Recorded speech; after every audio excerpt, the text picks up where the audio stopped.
God is not overwhelmed by the issues in your home.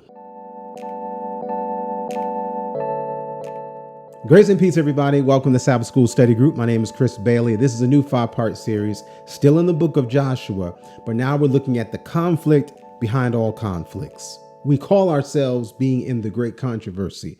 We're all in this story, in this battle between good and evil. So understanding where we are, even in terms of our issues with evil, is helpful to look at where everything started. But the beautiful thing is that when we go back to the genesis of our problems, guess what? Even before our problems, God had a promise. So let's pick it up here in Revelation chapter 12, verses 7 through 8, where it says, "And there was war in heaven. Michael and his angels fought against the dragon, and the dragon fought and his angel, and prevailed not. Neither was their place found any more in heaven." It's amazing to see the order, even in this verse. And in chapter 12, it's explaining to us this dragon who's waiting to devour this child, this man child that would come from the woman.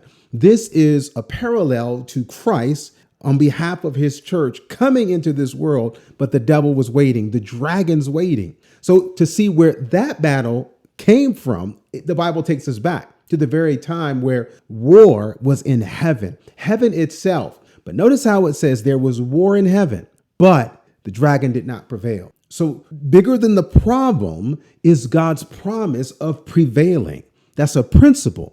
So now when you read over here in Isaiah chapter 14, verse 12, where it says, "How art thou fallen from heaven, O Lucifer, son of the morning? How art thou cut down to the ground, which didst weaken the nations?" Lucifer, Satan's name and status before he became Satan, he fell from heaven. That means that there was a problem, there was a failure, there was a break in heaven. Please don't feel overwhelmed by the issues in your house, because the very thing we call sin, the biggest issue of all, it started in God's living room. It started in heaven. It started in God's home. But still, even in the midst of the problem, Lucifer did not prevail. God's promise was bigger than his promise breaking. So when I read now in Exodus 2, hopefully you can be encouraged, where it says, "It came to pass that in the process of time that the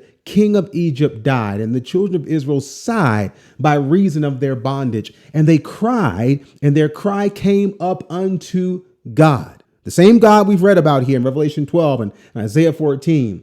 Their cry came unto God by reason of the bondage. And God, the same God, heard their groaning. And God, the same God, remembered his covenant. He remembered his promise with Abraham, with Isaac, and with Jacob. I hope you see it. Our problems are not bigger than God's promise. Even back in the book of Exodus, when Israel cried out to God, the Bible says that he heard. And it was very easy for God to hear their cry because he saw what was making them cry. And it's why he steps in. And it's why he moves on behalf of his people in the hopes that, unlike Satan, we'll move towards him. That we will recognize that there's nothing too big for God to handle. He had sin begin in his own house. And so if he dealt with that, I think he can handle your family. I believe he can handle our situation. And don't ever think that that situation keeps us from coming. I think it's the exact opposite. When God hears their groaning, it was a call. And it was a call that drew him to them in order for him to draw them home. In a good home, a home where there is no war, there is no sin, but just hope and love.